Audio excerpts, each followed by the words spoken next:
El último día de 2006, el Tesoro británico autorizó una transferencia. 83 millones de dólares cruzaron el Atlántico para saldar una cuenta que había acumulado intereses durante más de 60 años. Ese pago cerró el libro mayor de la Segunda Guerra Mundial, generaciones después del último disparo. 3 oleadas de ciudadanos británicos habían financiado esta obligación con sus impuestos, compensando a Estados Unidos por la maquinaria que mantuvo a su nación en la lucha. La narrativa que aprendiste en la escuela presenta esto como gratitud, como el precio de la liberación. Esa versión omite la arquitectura real de lo ocurrido. Esta deuda no financió la victoria.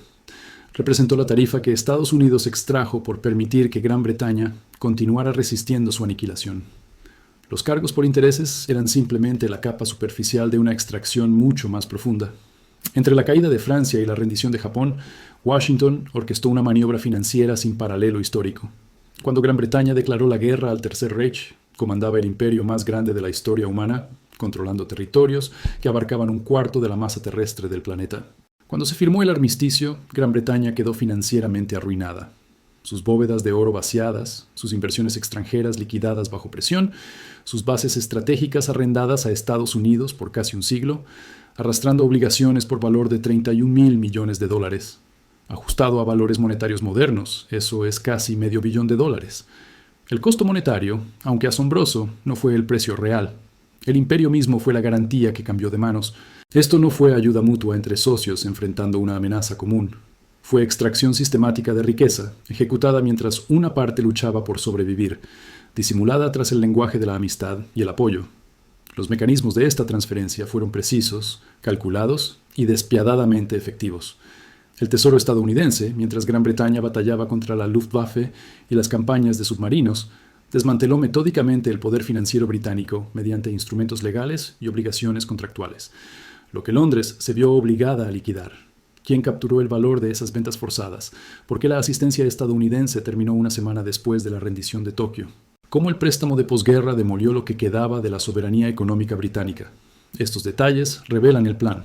Esto no se trata simplemente de historia de guerra. Se trata de entender cómo se construye y mantiene el dominio mediante arquitectura financiera en lugar de conquista militar. Los mismos mecanismos aplicados a Gran Bretaña durante su momento de máxima vulnerabilidad están operativos hoy, aplicados a aliados actuales enfrentando sus propias crisis. El patrón es consistente, la ejecución refinada mediante repetición. Winston Churchill redactó su comunicación más trascendental a principios de diciembre de 1940. Dirigida a Franklin Roosevelt, la carta abría con una evaluación estratégica. Los submarinos alemanes estaban destruyendo el transporte de mercancías en las rutas de convoyes del Atlántico Norte. La campaña de bombardeos de la Luftwaffe devastaba centros industriales y poblaciones civiles británicas. El aparato militar británico requería todo: vehículos blindados, aviones, municiones, armas pequeñas, artillería. Entonces Churchill declaró la realidad que cambió todo. Las reservas financieras de Gran Bretaña estaban agotadas. No tensas, no desafiadas, completamente agotadas. El Tesoro ya no podía comprar materiales de guerra estadounidenses con pagos en efectivo. 7 meses de conflicto habían consumido cada recurso disponible. Los planes de estudio educativos presentan esta carta como un llamado desesperado entre democracias aliadas, el momento en que Churchill buscó la intervención de Roosevelt contra el fascismo. Lee el texto real cuidadosamente. Churchill no está solicitando caridad. Está negociando los términos bajo los cuales Gran Bretaña entregaría su riqueza acumulada. Antes de septiembre de 1939, Gran Bretaña representaba el poder financiero dominante del mundo. El imperio abarcaba más de 35 millones de kilómetros cuadrados, casi un cuarto de toda la tierra en la Tierra. Los ciudadanos británicos tenían inversiones en el extranjero valoradas en 22.000 millones de dólares, equivalente a 450.000 millones en términos contemporáneos. Las empresas británicas poseían ferrocarriles argentinos, operaciones de extracción de cobre chilenas, plantaciones de caucho malayas, concesiones petroleras persas. Londres servía como el centro de comando financiero del planeta. La libra esterlina funcionaba como la moneda de reserva mundial. Las reservas de oro de Gran Bretaña totalizaban 6.000 millones de dólares, superadas solo por las tenencias estadounidenses. 7 meses de guerra evaporaron todo. El mecanismo fue simple. La ley estadounidense lo exigía. Cuando Gran Bretaña declaró la guerra en septiembre de 1939, Estados Unidos mantuvo neutralidad oficial. El sentimiento público estadounidense se oponía a la participación en conflictos europeos. El Congreso había aprobado legislación de neutralidad diseñada específicamente para prevenir el enredo estadounidense en guerras de ultramar. Pero estos estatutos contenían disposiciones que devastarían financieramente a Gran Bretaña. Requisitos de pago al contado y transporte propio. La ley permitía a naciones beligerantes comprar materiales estadounidenses, pero solo mediante pago inmediato en efectivo y transporte autoorganizado, sin extensiones de crédito, sin acuerdos de pago diferido, oro y moneda por adelantado antes de que cualquier cosa saliera de los puertos estadounidenses. Gran Bretaña no tenía alternativa. El imperio requería acero estadounidense, petróleo, aviones, armamento. Las fábricas de Detroit y Pittsburgh eran la única fuente viable para estos materiales. Así que Gran Bretaña pagó. La Operación Pez, lanzada a mediados de 1940, cargó las reservas de oro completas de Gran Bretaña en buques de guerra y embarcaciones comerciales, transportándolas a través de aguas infestadas de submarinos a instalaciones seguras en Canadá y Estados Unidos. Sigue siendo la mayor transferencia física de riqueza de la historia. 7.000 millones de dólares en lingotes y valores. El Tesoro Nacional acumulado de Gran Bretaña, enviado a custodia extranjera para liquidar facturas estadounidenses. A finales de 1940, el oro había desaparecido. Gran Bretaña continuó ordenando suministros, firmando contratos para equipo militar. Pero funcionarios del Tesoro en Londres informaron a la Comisión de Compras Británica en Washington que no quedaban dólares para el pago. Gran Bretaña estaba 7 meses en un conflicto que consumiría 6 años. El dinero ya se había evaporado. Aquí es donde comienza la construcción de la mitología del préstamo y arriendo. La narrativa estándar afirma que Roosevelt quería ayudar a Gran Bretaña, pero enfrentaba resistencia política interna. Así que diseñó el préstamo y arriendo, un programa donde Estados Unidos proporcionaría equipo a Gran Bretaña, que devolvería los materiales después de la victoria. Roosevelt lo explicó con una comparación casera. Cuando la casa de tu vecino se incendia, no le cobras por usar tu manguera de jardín, prestas la manguera y él la devuelve cuando las llamas se extinguen. Era una historia emocionalmente convincente. También era ficción fabricada. Los términos reales del préstamo y arriendo se forjaron en negociaciones cerradas entre funcionarios del Tesoro y representantes británicos desesperados. El estadounidense que dirigía esas negociaciones era Henry Morgenthau Jr., secretario del Tesoro y asesor más confiable de Roosevelt. Morgenthau no estaba interesado en analogías sobre mangueras de jardín. Estaba interesado en despojar a Gran Bretaña de cada activo que poseyera antes de autorizar un solo dólar de asistencia. En diciembre de 1940, antes de que el Congreso incluso votara sobre el préstamo y arriendo, Morgenthau exigió documentación completa de la riqueza imperial británica. Requirió listados detallados de cada activo poseído por el gobierno británico y cada activo propiedad de súbditos británicos privados en cualquier parte del planeta. Considera lo que representaba esta demanda. Gran Bretaña estaba luchando por la supervivencia nacional contra la Alemania nazi. Londres soportaba bombardeos nocturnos. Y la condición previa de Estados Unidos para la asistencia era que Gran Bretaña expusiera su posición financiera completa a un gobierno extranjero y demostrara destitución absoluta. El equipo de negociación británico, liderado por Sir Frederick Phillips, quedó conmocionado por estas demandas. Phillips argumentó que Gran Bretaña ya había liquidado sus reservas de oro. Explicó que forzar la venta de inversiones a largo plazo durante condiciones de guerra resultaría en subvaluación catastrófica. Gran Bretaña recibiría centavos por activos que valían dólares. Advirtió que eliminar las fuentes de ingresos en el extranjero de Gran Bretaña dejaría a la nación indigente después de que terminara el conflicto. Morgenthau permaneció inmóvil ante estos argumentos. Su posición era directa. Si Gran Bretaña retenía activos en Estados Unidos, los contribuyentes estadounidenses no deberían subsidiar el esfuerzo de guerra. Liquida todo primero. Luego las negociaciones sobre ayuda podrían comenzar. El Congreso debatió el préstamo y arriendo durante enero y febrero de 1941. Los legisladores aislacionistas argumentaban que Gran Bretaña estaba ocultando riqueza e intentando manipular a Estados Unidos para financiar su guerra. Morgenthau necesitaba prueba demostrable de que Gran Bretaña estaba genuinamente en bancarrota. Necesitaba un activo de sacrificio. Identificó a American Viscose Corporation. American Viscose era el fabricante más grande de rayón y seda artificial de Estados Unidos. Era propiedad de Courtaulds, una empresa británica. American Viscose estaba valorada en más de 100 millones de dólares. Generaba 10 millones de dólares anualmente en dividendos que fluían de regreso a Londres. Morgenthau dijo a los negociadores británicos que tenían que venderla inmediatamente y depositar las ganancias en el Tesoro estadounidense para cubrir compras de armas existentes. Los británicos se resistieron. Vender American Viscose durante tiempos de guerra bajo coacción sería suicidio financiero. Pero Morgenthau emitió un ultimátum. Vende American Viscose o el préstamo y Arriendo muere en el Congreso. El 15 de marzo de 1941, el gobierno británico confiscó American Viscose Corporation de sus propietarios bajo poderes de guerra de emergencia. Fue adquisición obligatoria sin negociación. La venta fue gestionada por banqueros de inversión estadounidenses que entendían que Gran Bretaña no tenía posición de negociación. Negociaron despiadadamente. American Viscose se vendió por $54 millones, la mitad de su valor real de mercado. El gobierno británico compensó a Courtaulds en libras esterlinas en Londres, añadiendo a la deuda interna de Gran Bretaña. Los dólares de la venta se transfirieron directamente al Tesoro estadounidense. Esto no fue una transacción entre aliados. Fue ejecución hipotecaria de activos. Estados Unidos estaba liquidando tenencias británicas a precios reducidos mientras Gran Bretaña luchaba contra Hitler. Pero American Viscose fue simplemente el movimiento de apertura.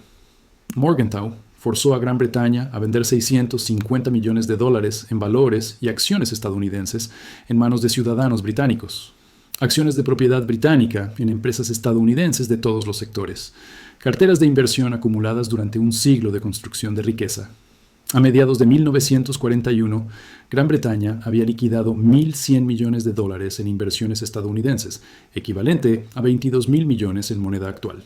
El Tesoro estadounidense monitoreó cada venta, verificó cada transacción y solo después de que la liquidación estuviera completa, comenzaron a fluir los fondos del préstamo y arriendo. Pero la humillación se extendió más allá de los activos financieros. En septiembre de 1940, antes de que el préstamo y arriendo fuera siquiera propuesto, Gran Bretaña había negociado el acuerdo de destructores por bases. Gran Bretaña necesitaba desesperadamente destructores para combatir los submarinos alemanes en el Atlántico. Roosevelt acordó proporcionar a Gran Bretaña 50 destructores obsoletos de la Primera Guerra Mundial que estaban en reserva. Estos eran barcos anticuados, deteriorados, apenas navegables que la Marina estadounidense no tenía uso para ellos. A cambio, Gran Bretaña otorgó a Estados Unidos arrendamientos de 99 años en bases militares en Terranova, Bermudas, las Bahamas, Jamaica, Santa Lucía, Trinidad, Antigua y la Guayana Británica. Considera este intercambio cuidadosamente. Gran Bretaña entregó control estratégico sobre todo el hemisferio occidental, el Caribe y el Atlántico Norte durante 99 años, a cambio de 50 barcos obsoletos. Estas bases permitieron a Estados Unidos proyectar poder militar a través del Atlántico. Se convirtieron en la fundación del dominio hemisférico estadounidense, y Gran Bretaña las entregó por embarcaciones que apenas funcionaban. La ley de préstamo y arriendo pasó el Congreso el 11 de marzo de 1941.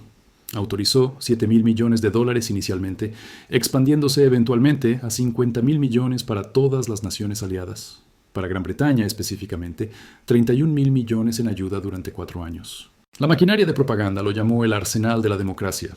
Roosevelt declaró que Estados Unidos sería el gran proveedor de armas para derrotar la tiranía, y el préstamo y arriendo sí mantuvo a Gran Bretaña en la guerra. Sin suministros estadounidenses, Gran Bretaña habría sido sometida por inanición. Pero el préstamo y arriendo no fue caridad, fue un arrendamiento. El nombre mismo revela la verdad subyacente. Gran Bretaña estaba arrendando equipo estadounidense con el entendimiento de que habría una contabilidad. Y enterrado en el acuerdo de préstamo y arriendo estaba el artículo 7, una cláusula que desmontaría el imperio británico. El artículo 7 requería que a cambio de ayuda, Gran Bretaña debía aceptar eliminar el tratamiento discriminatorio en el comercio internacional después de la guerra. Ese lenguaje suena benigno. Libre comercio, mercados abiertos, campos de juego nivelados. Pero tratamiento discriminatorio era lenguaje codificado para preferencia imperial. La preferencia imperial era el marco económico que mantenía unido al imperio británico. Era un sistema arancelario donde los productos británicos recibían precios preferenciales en mercados del imperio, comparados con productos extranjeros. Canadá, Australia, India, Sudáfrica. Todos compraban productos británicos porque los productos británicos tenían tasas arancelarias preferenciales. Este sistema protegía a la industria británica de la competencia estadounidense. Los automóviles estadounidenses eran superiores. La maquinaria estadounidense era más eficiente. Pero en mercados del imperio, los productos británicos eran más baratos debido a aranceles protectores. El artículo 7 requería que Gran Bretaña desmantelara la preferencia imperial. Después de la guerra, Gran Bretaña tenía que demoler sus propias barreras económicas protectoras y permitir que las empresas estadounidenses compitieran libremente en mercados del imperio. Los negociadores británicos entendieron exactamente lo que significaba esta cláusula. Era la sentencia de muerte del imperio como entidad económica. Pero los bombarderos alemanes estaban en el aire. Los submarinos controlaban las rutas de navegación del Atlántico. Gran Bretaña firmó. Gran Bretaña luchó la Segunda Guerra Mundial con equipo estadounidense, pagado liquidando su imperio y prometiendo desmantelar lo que quedara. A medida que la guerra continuó durante 1942, 1943 y 1944, la transferencia de riqueza se aceleró. La industria estadounidense floreció. El PIB estadounidense se expandió 75% durante los años de guerra. Las fábricas estadounidenses produjeron armas para la guerra y bienes de consumo para mercados globales simultáneamente.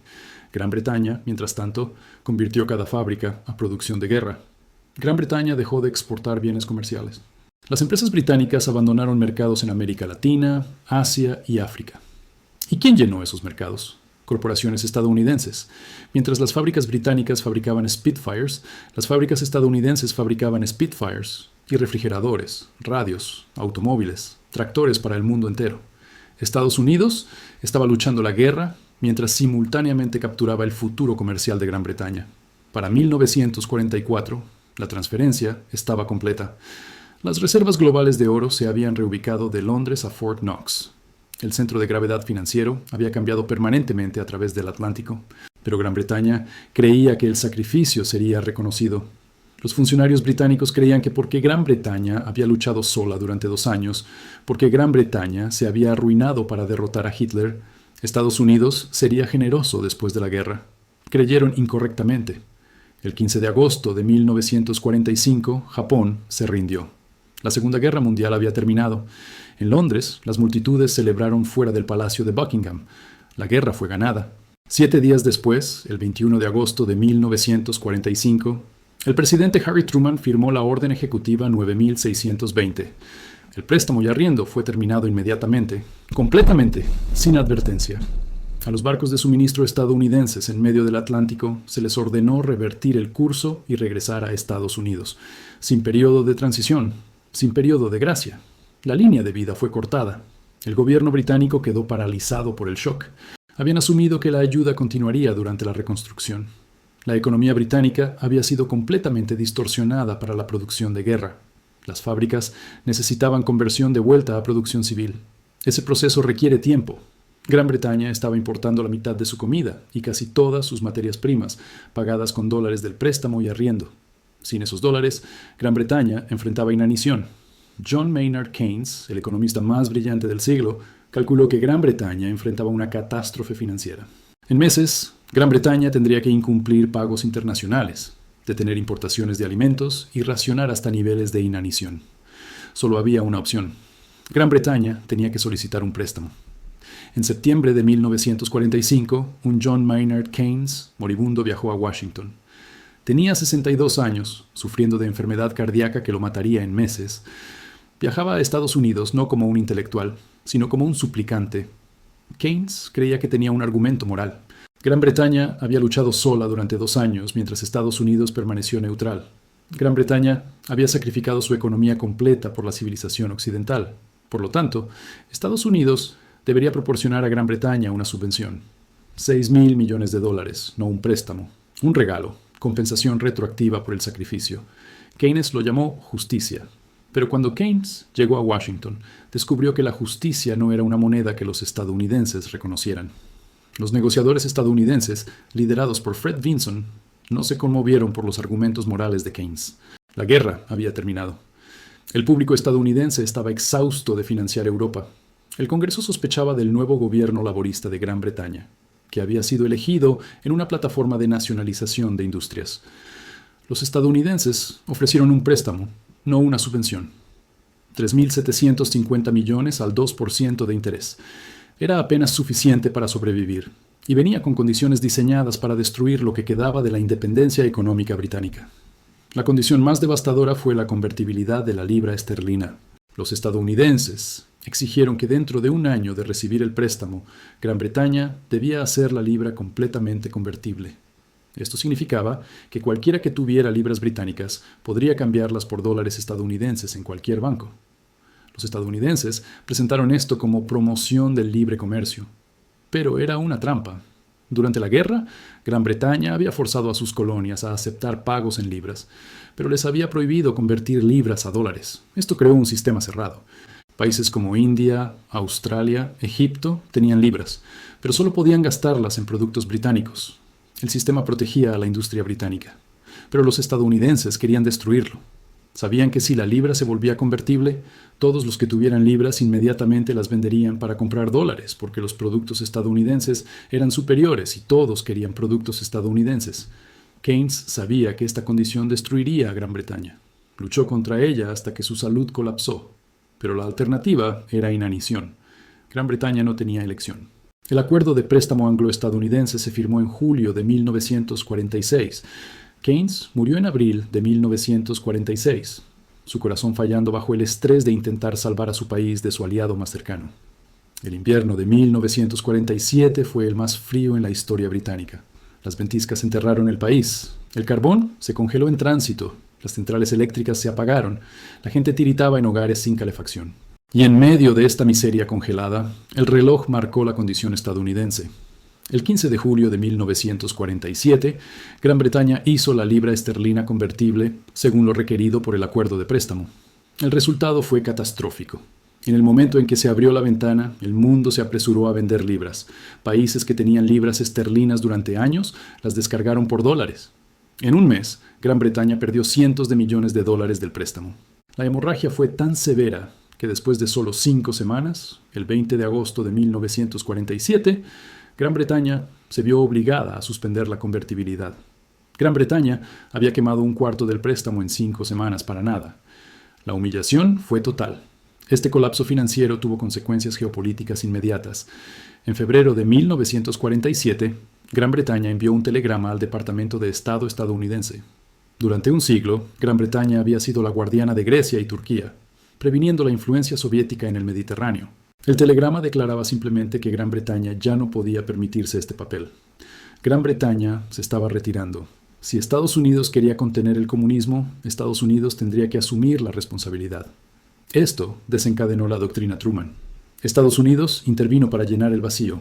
Fue el reconocimiento formal de que Gran Bretaña ya no era una superpotencia. En 1949, con la economía aún estancada, Gran Bretaña devaluó la libra de 4.03 dólares a 2.80. De la noche a la mañana, el pueblo británico se volvió 30% más pobre en relación con el resto del mundo. Pero la humillación final fue la deuda misma. El préstamo anglo-estadounidense de 1946 no fue perdonado. Era una deuda comercial con 2% de interés anual. Cada año, durante 6 décadas, el Tesoro británico escribió un cheque al Tesoro de Estados Unidos. A través del auge económico de los 50, la inflación de los 70, las privatizaciones de Thatcher, los años de Blair, los pagos continuaron. El pago final se realizó el 29 de diciembre de 2006, 61 años después de la victoria. La mitología de la Segunda Guerra Mundial enseña que Estados Unidos salvó a Gran Bretaña. La realidad es que Estados Unidos compró a Gran Bretaña, y Gran Bretaña pagó durante décadas. Entender esto no se trata de revisionismo o asignar culpa. Se trata de reconocer cómo opera realmente el poder en el mundo moderno.